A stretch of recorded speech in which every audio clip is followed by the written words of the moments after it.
As well as being a poet, Philip Larkin was a librarian for most of his working life, so I have a great fellow feeling for him.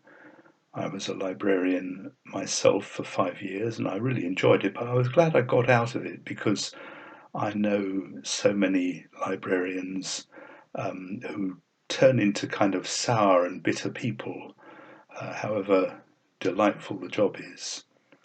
And I wouldn't have wanted to turn out sour and bitter rather than the pleasant old codger that you see before you.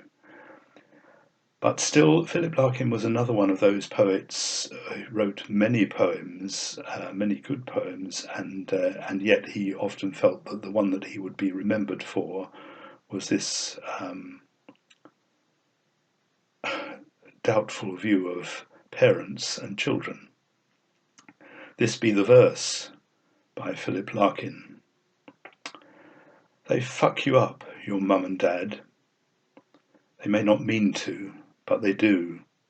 They fill you with the faults they had, and add some extra just for you.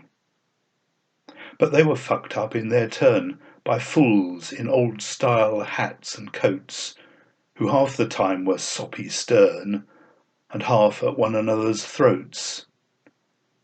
Man hands on misery to man.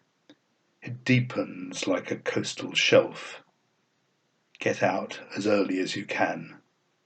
And don't have any kids yourself. I read somewhere or heard somewhere that that had been, the title of that poem had been misread on radio or somewhere else, either deliberately or accidentally. And the misreading amused and inspired Adrian Mitchell to write a different version of it, called They Tuck You Up. They tuck you up, your mum and dad. They read you Peter Rabbit too. They give you all the treats they had and add some extra just for you. They were tucked up when they were small, pink perfume, blue tobacco smoke, by those whose kiss healed any fall, whose laughter doubled any joke. Man hands on happiness to man. It deepens like a coastal shelf. So love your parents all you can, and have some cheerful kids yourself. So which of those two poems is true? Two sides of the same coin.